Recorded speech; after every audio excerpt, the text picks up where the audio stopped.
একটি খুব প্রচলিত কথা আমরা সবাই শুনেছি। শব্দটির উৎপত্তি সংস্কৃত থেকে, মানে হলো প্রকৃষ্ট বচন। সুদীর্ঘ সময় ধরে অভিজ্ঞতায় পাওয়া ভালো কথা একটু রূপকের আড়ালে মানুষ প্রকাশ যখন করে তখনই সেটা হয়ে যায় প্রবাদ, এবং যুগ যুগান্ত ধরে সেইটা চলতে থাকে। এইরকম একটি প্রবাদ হলো, যা নেই ভারতে তা নেই ভারতে। মানে যা নেই ভারতে তা নেই ভারতে। প্রথম ভারত বলতে মহাকাব্য মহাভারত, অর্থাৎ মহাভারতে যা নেই সেইটা। দ্বিতীয় ভারত বলতে ভারতবর্ষ, মানে ভারতবর্ষ উপমহাদেশ। ভারত মানে ভারত শুধু নয়, ভারত, বাংলাদেশ, পাকিস্তান, নেপাল, ভুটান, শ্রীলঙ্কা এবং মালদ্বীপ, এই নিয়ে হচ্ছে ভারত উপমহাদেশ। ধর্মে আলাদা হলেও অভিন্ন এদের সংস্কৃতি। যে কথা বলার জন্য প্রবাদ প্রসঙ্গে এসেছি সেটাই বলি। মহাকাব্য মহাভারতে যা আছে তার সবই আছে এই ভারতে, আর মহাভারতে যা নেই তা কোথাও নেই। এই প্রবাদ যে বাংলাদেশের ক্ষেত্রে কি নিদারুণভাবে সত্যি, সেই বিষয়টি নিয়ে দু চার কথা বলবো। 18 পর্বের, আপনারা জানেন মহাভারত 18 পর্ব। এই 18 পর্বের মহাভারতের শেষ দিকের একটি পর্বের নাম হলো মৌসল পর্ব, মানে সহজ কথায় মুসল পর্ব।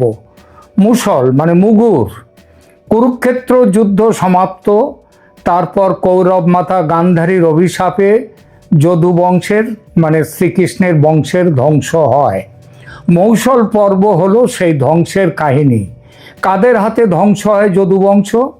বাইরের শত্রুর হাতে নয়, তাদের নিজেদের মধ্যে সংঘর্ষের ফলে, অর্থাৎ জ্ঞাতি বিবাদ, গৃহ বিবাদ, আত্মবিবাদ।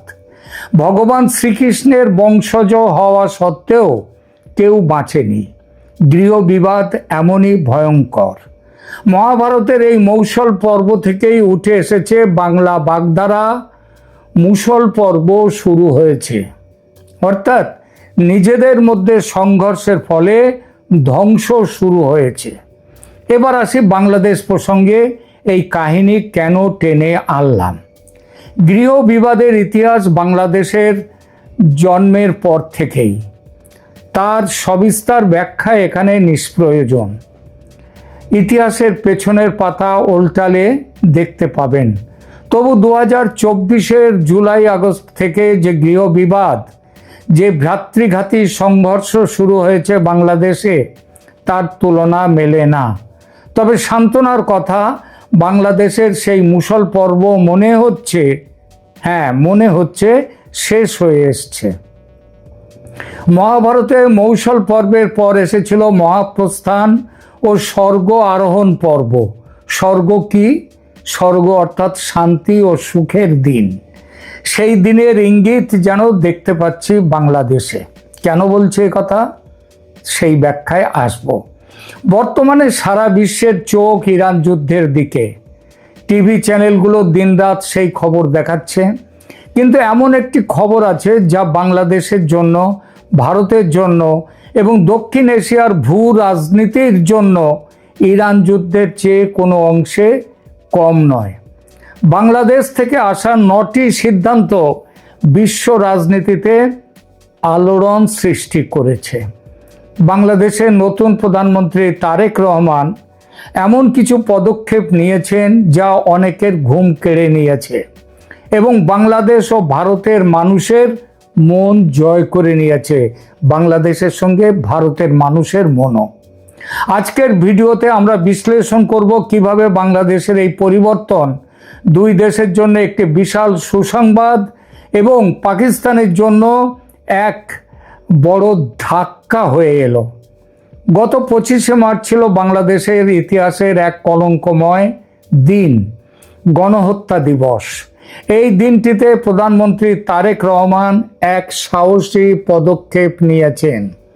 তিনি পরিষ্কার ভাষায় জানিয়েছেন, পাকিস্তানকে 1971 সালের অপারেশন সার্চলাইটের জন্য তিনি দায়ী করেছেন। তিনি তার পোস্টে বলেন, 1971 সালের 25শে মার্চ ছিল বাংলাদেশের ইতিহাসের সবচেয়ে নৃশংস ও লজ্জাজনক দিন। পাকিস্তানি দখলদার বাহিনী সেই রাতে নিরীহ বাঙালির ওপর যে জঘন্য গণহত্যা চালিয়েছিল তাকে কোনোভাবেই ভোলা সম্ভব নয়। প্রধানমন্ত্রীর এই অবস্থান প্রমাণ করে যে তিনি বর্তমান এবং ভবিষ্যৎ প্রজন্মকে স্বাধীনতার প্রকৃত মূল্য মনে করিয়ে দিতে চান। তার এই বার্তা পরিষ্কার। পাকিস্তান একসময় শত্রু ছিল এবং তাদের কর্মকাণ্ডের কথা বাংলাদেশ কখনো ভুলবে না। তারেক রহমানের পূর্ববর্তী মোহাম্মদ ইউনূস সরকারের পাকিস্তান নীতি ও মুক্তিযুদ্ধ বিরোধী অবস্থানের কথা একবার মনে করুন। মোহাম্মদ ইউনূসের অন্তর্বর্তীকালীন সরকার পাকিস্তানের প্রতি পরম নরম মনোভাব দেখিয়েছিল এবং বন্ধুত্ব নয় পরম বন্ধুত্বের হাত বাড়িয়ে দিয়েছিল এবং এর ফলে বাংলাদেশকে আবার পূর্ব পাকিস্তান করার পথে তিনি নিয়ে যাচ্ছিলেন। 3রা ফেব্রুয়ারি 2025-এ অন্তর্বর্তীকালীন সরকার, গত বছর 3রা ফেব্রুয়ারি অন্তর্বর্তী সরকার একটি নির্দেশ দেয় যাতে বলা হয় সরকারি রেডিও বা টিভিতে পাকিস্তানের নৃশংসতার কথা প্রচার করা যাবে না এবং স্বাধীনতার অনেক ভিডিও ফুটেজ ধ্বংস করারও কথা তিনি বলেন। 71-এর মহান মুক্তিযুদ্ধকে ইতিহাস থেকে মুছে দিতে ইউনূস তার সেই কুখ্যাত রিসেট বাটন পুশ করার কথা, সেটাও মনে করুন। কিন্তু প্রধানমন্ত্রী তারেক রহমান সেই সমস্ত নির্দেশ বাতিল করে দিয়েছেন। তিনি স্পষ্ট করে দিয়েছেন যে সত্য গোপন করা যাবে না। এটি তার দ্বিতীয় বড় সিদ্ধান্ত যা বাংলাদেশের জাতীয়তাবাদকে আরও শক্তিশালী করেছে। এরপর ক্রিকেটের ময়দানে ভারত বাংলাদেশ মৈত্রী পুরনো ট্র্যাকে ফিরিয়ে নিয়ে এসছেন তিনি। খেলার মাঠেও দেখা যাচ্ছে বড় পরিবর্তন। পাকিস্তানপন্থীদের উস্কানিতে বাংলাদেশ এর আগে টি-20 বিশ্বকাপে ভারতের বিরুদ্ধে না খেলার বা ভারতের আতিথেয়তা গ্রহণ না করার পথে হাঁটছিল, তার ফলে বেরিয়ে গিয়েছিল টি-20 বিশ্বকাপ থেকে। কিন্তু বর্তমান সরকার সেই ভুল সংশোধন করেছে। এই সেপ্টেম্বর, আগামী সেপ্টেম্বর 2026-এ আয়ারল্যান্ডের সাথে সিরিজ বাতিল করে বাংলাদেশ ভারতের সাথে খেলার সিদ্ধান্ত নিয়েছে। আগস্ট ও সেপ্টেম্বর মাসে ভারত ও বাংলাদেশের মধ্যে 3টি ওয়ানডে এবং 3টি টি-20 ম্যাচ অনুষ্ঠিত হতে চলেছে। এটি শুধু ক্রিকেট নয়, বরং দুই দেশের সম্পর্ককে যে শীতলতার স্তরে নিয়ে গিয়েছিল ইউনূসের অন্তর্বর্তী সরকার সেই শীতলতার অবসান ঘটিয়ে সম্পর্ক উষ্ণ করার এক বড় কূটনৈতিক প্রয়াস। কূটনৈতিক তৎপরতা ও জ্বালানি সহায়তার কথায় এবার আসি। কূটনৈতিক স্তরেও বড় উষ্ণতা নিয়ে আসার চেষ্টা করছেন তারেক রহমান। 20শে মার্চ 2026-এ দিল্লিতে ভারতের পররাষ্ট্রমন্ত্রী এস জয়শঙ্করের সাথে বাংলাদেশের রাষ্ট্রদূত রিয়াজ হামিদুল্লাহর বৈঠক হয়। তারা পরিষ্কার করেছেন যে বাংলাদেশ ভারতের সাথে কাঁধে কাঁধ মিলিয়ে সদ্ভাব রেখে চলতে চায়। অন্যদিকে জ্বালানি সংকটের এই সময়ে ভারতও সত্যিকারের বন্ধুত্বের হাত বাড়িয়ে দিতে দেরি করেনি। তেল সংকটের প্রভাব ভারতেও কম নয়, তবু ভারত তার নিজের ভান্ডার ভাগ করে নিচ্ছে প্রতিবেশীদের সঙ্গে। শ্রীলঙ্কা, নেপাল, ভুটান, মালদ্বীপ সব প্রতিবেশীকেই এই বিপদে তেলের যোগান দিচ্ছে ভারত। গত 10 মার্চ থেকে তেলের পাইপলাইনের মাধ্যমে 5000 টন ডিজেল সরবরাহ করেছে ভারত, তারপরে আড়ত পাঠাচ্ছে। পাকিস্তান যখন তেলের অভাবে হিমশিম খাচ্ছে, ভারত নিজেও যখন বিপর্যস্ত, তখনও ভারত তার তেল দিয়ে বাংলাদেশকে সাহায্য করে প্রমাণ করে দিয়েছে যে প্রকৃত বন্ধু কে। এই যেন সেই পুরনো আরেকটি প্রবাদ নতুন করে দেখা গেল। সেই প্রবাদটি হলো, যদি হয় স্বজন তেঁতুল পাতায় নজন। আপনার লোক হলে, আপনার মনের মানুষ হলে তেঁতুল পাতাতেও নজন খেতে পারে, দুঃখ কষ্ট ভাগ করে নিয়ে একসঙ্গে থাকতে পারে। গোয়েন্দা সংস্থার প্রধানের ভারত সফর ও নিরাপত্তা নিশ্চিত করা তারেক রহমানের আর এক বড় সিদ্ধান্ত। নিরাপত্তার খাতিরে বাংলাদেশের নতুন গোয়েন্দা প্রধান কায়সার রশিদ চৌধুরীকে সরাসরি ভারতে পাঠানো হয়েছিল। আবারও তিনি এসছেন, অজিত ডোভালের সাথে তিনি দেখা করে গেছেন, মিটিং করেছেন। অতীতে পাকিস্তানের আইএসআই এর যে অনুপ্রবেশ বাংলাদেশে হচ্ছিল, বাড়ছিল, দিনের পর দিন পাকিস্তান সেনাবাহিনীর থেকে যারা আসছিল বাংলাদেশে, সেসব বন্ধ করতে এই পদক্ষেপ নিয়েছে তারেক রহমান সরকার। এর মাধ্যমে দুই দেশের মধ্যে তথ্য আদান প্রদান এবং সীমান্তে নিরাপত্তা বজায় রাখা এবং ভারতের যে উত্তর পূর্ব রাজ্যগুলো নিয়ে ভারতের যে দুশ্চিন্তা, সেই দুশ্চিন্তার শরিক হয়েছে তারেক রহমান সরকার। ফলে সম্পর্ক সহজ হচ্ছে। এটি বাংলাদেশের নেওয়া ষষ্ঠ গুরুত্বপূর্ণ সিদ্ধান্ত। এরপরে আসে আইনি সংস্কার ও সংখ্যালঘু সুরক্ষা। এর আগে যখনই সংখ্যালঘু সুরক্ষার কথা বলেছে ভারত সরকার, দিনের পর দিন খুন হচ্ছে হিন্দুরা, যখন ভারত তার কথা বলছেন তখন মোহাম্মদ ইউনূস বলেছেন এগুলো ধর্মীয় খুন নয়, এটা রাজনৈতিক খুন, তারা আওয়ামী লীগ করতো সেই জন্য তাদের খুন হয়েছে। আওয়ামী লীগ করলে কি তাদের খুন করার অধিকার জন্মায় কারো? প্রধানমন্ত্রী তারেক রহমান তার সরকার গঠনের 180 দিনের একটা কর্ম পরিকল্পনা ঘোষণা করেছেন। এর মূল লক্ষ্য হলো দুর্নীতি দমন, বাজার নিয়ন্ত্রণ এবং আইন শৃঙ্খলা পরিস্থিতির উন্নতি। সবচেয়ে বড় কথা হলো তিনি স্পষ্ট ভাষায় ঘোষণা করেছেন যে বাংলাদেশে হিন্দু, বৌদ্ধ, খ্রিস্টান বা মুসলিম সবার সমান অধিকার থাকবে। এবং এটা বলতেই হয়, একটা বিচ্ছিন্ন ঘটনা যে হচ্ছে না তা নয়, তেমন কথা বলবো না, কিন্তু তারেক রহমানের আমলে একটা সুরক্ষার বাতাস বইতে শুরু করেছে। সংখ্যালঘুদের ওপর হামলা বা ভীতি প্রদর্শন তা বন্ধ করবার জন্য তারেক কঠোর হুঁশিয়ারি দিয়েছেন। এটি শুধু বাংলাদেশের অভ্যন্তরীণ শান্তি নয়, বরং ভারতের সাথে সুসম্পর্ক বজায় রাখার ক্ষেত্রেও এটা এক অপরিহার্য ধাপ, যেটা ভুলে গিয়েছিলেন মোহাম্মদ ইউনূস। বলার প্রয়োজন বোধ করে না এই ব্যাপারে ইউনূসের অন্তর্বর্তী সরকারের কি নির্লজ্জ নির্মম ভূমিকা ছিল। বাংলাদেশ এখন এক নতুন পথের যাত্রী। প্রধানমন্ত্রী তারেক রহমানের এই 9টি সিদ্ধান্ত প্রমাণ করছে যে তিনি বাস্তবমুখী এবং ভারতের সাথে দীর্ঘস্থায়ী মৈত্রী গড়ে তুলতে আগ্রহী। তিনি ভারতকে এটাও বলেছেন দেশে সুস্থ গণতন্ত্রের বিকাশ ঘটাতে তিনি বদ্ধপরিকর। সংসদের আগামী অধিবেশনে আওয়ামী লীগের ওপর থেকে নিষেধাজ্ঞা তুলে নেওয়া হতে পারে বলে ইঙ্গিত পাওয়া যাচ্ছে। স্বরাষ্ট্রমন্ত্রী বাংলাদেশের সালাউদ্দিন আহমেদ 2024-এর 5ই আগস্টের পর দায়ের করা মামলাগুলো পর্যালোচনার নির্দেশ দিয়েছেন। এটাকে অনেকেই ইতিবাচক হিসেবে দেখছেন। মনে রাখতে হবে, আওয়ামী লীগের নেতৃত্বের বিরুদ্ধে যেসব মামলা চলছে এবং চলেছে, যার কিছু শাস্তিও পড়েছে, এই সব কিছুই কিন্তু 24-এর 5ই আগস্টের পরে সেগুলো উদ্ভব হয়েছে। তবে এখানে কিছু সূক্ষ্ম বিষয়ও আছে যেটাও বলা দরকার। যেমন একদিকে যেমন মিথ্যা বা হয়রানিমূলক মামলা পর্যালোচনার কথা বলা হচ্ছে, অন্যদিকে অনেক আওয়ামী লীগ কর্মীকে, নেতাকে পুনরায় গ্রেপ্তার করা হচ্ছে।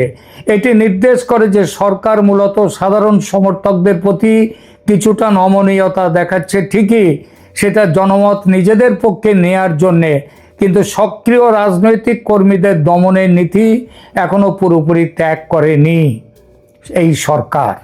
তবে এটাও ঠিক, অপরাধ করে থাকলে আইনি পথে বিচার হওয়া অবশ্যই দরকার। তাই বলে উইচ হান্টিং বা ডাইনি খুঁজে বেড়ানো কোনো সুস্থ গণতন্ত্রের লক্ষণ নয়। তারেক সরকারের ভেতরে একটি অংশ এখন এই ডাইনি খুঁজে বেড়াচ্ছেন, এখনও প্রতিহিংসা রাজনীতি চালিয়ে যাচ্ছেন, রিভেঞ্জ পলিটিক্স, যা ভারতের সাথে দেয়া তাদের প্রতিশ্রুতি, ওই আওয়ামী লীগের রাজনৈতিক পুনর্বাসন সংক্রান্ত প্রতিশ্রুতি, সেই প্রতিশ্রুতির পরিপন্থী। তারেক রহমানকে মনে রাখতে হবে, একটু কড়া করে বলি, আজ যে তিনি দেশে ফিরতে পেরেছেন ও প্রধানমন্ত্রী হতে পেরেছেন, সেটা কিন্তু ন্যায় বিচারের স্বাভাবিক পথ ধরে তিনি আসেননি। তার বিরুদ্ধে করা মামলাগুলো তুলে নেওয়া হয়েছে সরকারি সিদ্ধান্তে, এটা আইনি সিদ্ধান্ত নয়। এ বিষয়ে একটু বিস্তারিত তথ্য দিলে সেটা আশা করি অযৌক্তিক হবে না আমার কথাটাকে প্রমাণ করার জন্যে। 2007 সালের জরুরি অবস্থার সময় থেকে 2024 সাল পর্যন্ত তারেক রহমানের বিরুদ্ধে মোট 84টি মামলা দায়ের করা হয়েছিল। খেয়াল করবেন, সংখ্যাটা লিখে রাখতে পারেন, 84টি মামলা তারেক রহমানের বিরুদ্ধে। বিএনপি এবং তার আইনজীবীরা বলেন এই মামলাগুলোর বেশিরভাগই ছিল রাজনৈতিক উদ্দেশ্য প্রণোদিত। মজার কথা, এই একই অভিযোগ আওয়ামী লীগের সমর্থক আইন এবং তার আইনজীবীরাও বলেন। তারাও বলে থাকেন যে শেখ হাসিনা ও অন্যান্য আওয়ামী লীগ নেতাদের বিরুদ্ধে করা মামলাগুলো মিথ্যে ও রাজনৈতিক। তারেক রহমানের ক্ষেত্রে বিচার শেষ হওয়া মামলা ও তার সাজার বিবরণটা, শাস্তির বিবরণটা দিয়ে একটু এগুলো আপনারা মিলিয়ে নিতে পারেন আমি মিথ্যে বলছি কিনা। তারেক রহমান অন্তত 5টি মামলায়, কমপক্ষে 5টি মামলায় দণ্ডিত হয়েছিলেন। 21শে আগস্ট গ্রেনেড হামলা মামলায় 2018 সালে তাকে যাবজ্জীবন কারাদণ্ড দেয়া হয়েছিল। জিয়া অরফানেজ, এই মনে রাখবেন, এই গ্রেনেড হামলায় বহু মানুষ প্রাণ হারিয়েছিলেন, আওয়ামী লীগের নেতৃত্বও ছিল তার মধ্যে। এরপর আসুন জিয়া অরফানেজ ট্রাস্ট দুর্নীতি মামলা। 2018 সালের 8ই ফেব্রুয়ারি এই মামলায় তাকে 10 বছরের সশ্রম কারাদণ্ড দেয়া হয়। এরপরে মানি লন্ডারিং মামলা, 2013 সালে নিম্ন আদালত তাকে খালাস দিলেও 2016 সালে হাইকোর্ট তাকে 7 বছরের কারাদণ্ড এবং 20 কোটি টাকা জরিমানা করে। অবৈধ সম্পদ অর্জন মামলা, এটা দুদক মামলা। সেখানে দুর্নীতি দমন কমিশন 2023 সালের 2রা আগস্ট তাকে 9 বছরের কারাদণ্ড দেয়। এরপরে নড়াইল মানহানি মামলা, আজকে তিনি অনেক সংযত কথাবার্তা বলছেন, বঙ্গবন্ধু সম্পর্কেও তিনি কোনো মানহানিকর কথা বলছেন না, কিন্তু এই বঙ্গবন্ধুকে নিয়ে কটূক্তি করার দায়ে নড়াইল মানহানি মামলায় তাকে 2 বছরের কারাদণ্ড দেওয়া হয়েছিল, সশ্রম কারাদণ্ড। এবার আসি বিনা বিচারে বা আইনি প্রক্রিয়ায় বাতিল হওয়া কতগুলো মামলা তারেক রহমানের ক্ষেত্রে হয়েছে। মানে আইনি প্রক্রিয়ায় বাতিল হয়নি, বিনা বিচারে, বিনা আইনি প্রক্রিয়ায় বাতিল হয়েছে। তারেক রহমানের বিরুদ্ধে থাকা 84টি মামলার মধ্যে 39টির বেশি মামলা বিভিন্ন সময়ে উচ্চ আদালত কর্তৃক খারিজ হয়ে যায় বা খালাস হয়ে যান তিনি, বা আইনি প্রক্রিয়ায় স্থগিত করা হয়েছে। স্থগিত করা মানে কিন্তু মামলা তুলে নেওয়া নয়। আর এই সবগুলো হয়েছে কবে? 2024-এর আগস্ট অভ্যুত্থানের পর। আর কি তাহলে বলে বোঝাবার দরকার আছে কিসের ভিত্তিতে আদালত তার বিরুদ্ধে থেকে মামলা তুলে নিয়েছে? বিনা বিচারে মামলা প্রত্যাহার করার কথাটা বলি। 2024 সালে রাজনৈতিক পট পরিবর্তনের পর অন্তর্বর্তীকালীন সরকারের সময় এবং পরবর্তীতে বিচার বিভাগের মাধ্যমে তার বিরুদ্ধে থাকা অধিকাংশ মামলা রাজনৈতিক ও হয়রানিমূলক এই কথা বলে সেগুলো প্রত্যাহার করা হয়েছে বা বাতিল করে দেওয়া হয়েছে। কি বুঝছেন? কি বুঝছেন তাহলে? 2025 সালের মে মাসের মধ্যে বাংলাদেশের উচ্চ আদালত এবং সুপ্রিম কোর্ট তারেক রহমানকে তার বিরুদ্ধে থাকা সকল সাজা ও মামলা থেকে খালাস দিয়ে দিয়েছেন একেবারে গণহারে। এগুলো কি আইনের বিচার? এগুলো কোন আইনের বিচার? আবার বলি, এগুলো কি রাজনৈতিক সিদ্ধান্ত নয়? 21শে আগস্ট গ্রেনেড হামলা এবং মানি লন্ডারিংয়ের মতো বড় মামলাগুলোতে উচ্চ আদালত আগের রায় বাতিল করে তাকে নির্দোষ ঘোষণা করে দিয়েছেন। এগুলো কি আইনি সিদ্ধান্ত নাকি রাজনৈতিক সিদ্ধান্ত? বলুন। বিএনপির যারা আওয়ামী লীগের বিরুদ্ধে কথা বলছেন, জামাতের যারা আওয়ামী লীগের বিরুদ্ধে কথা বলছেন, এনসিপি এবং অন্য দলের যারা আওয়ামী লীগের ফ্যাসিস্ট জমানার অন্যায় অপরাধের কথা বলছেন, তাদেরকে এই প্রশ্নগুলো করছি। আর এসবের ফলে বর্তমানে তার বিরুদ্ধে, তারেক রহমানের বিরুদ্ধে কার্যকর কোনো দণ্ড বা বিচারাধীন মামলা নেই। আওয়ামী লীগের বা শেখ হাসিনার ব্যাপারে আইন তার নিজের পথে চলবে বলে যারা আকাশ বাতাস পাঠাচ্ছেন, তারা তারেকের নিজের ইতিহাসটা মাথায় রাখবেন। ভারত সরকারের তথ্যাভিজ্ঞ মহল থেকে খবর পাচ্ছি শেখ হাসিনার বিরুদ্ধে যেসব মামলা চলছে সেগুলো তুলে নেয়ার ব্যাপারে রাষ্ট্রীয় সিদ্ধান্ত ঘোষিত হবে শীঘ্রই শুনতে পাচ্ছি। সব মিলিয়ে দক্ষিণ এশিয়ার স্থিতিশীলতার জন্যে ভারত বাংলাদেশের এই তালমেল অত্যন্ত জরুরি। যারা ভেবেছিল বাংলাদেশ পাকিস্তানের পথে হাঁটবে তাদের উত্তর দিয়েছেন তারেক রহমান তার কাজের মাধ্যমে। বাংলাদেশের এই ইতিবাচক পরিবর্তন ভারতের জন্য একটি সত্যিই বিশাল বড় খবর। প্রিয় দর্শক, আপনাদের কি মনে হয় তারেক রহমানের এই নতুন সমস্ত সিদ্ধান্ত, সেই সঙ্গে তার সরকারের দিকে প্রসারিত ভারতের বন্ধুত্বের হাত কি দুই দেশের শুধু নয় সমগ্র দক্ষিণ এশিয়ায় শান্তি, সুস্থিতি ও সার্বিক উন্নতির বাতাবরণকে আরও কি গভীর করবে না?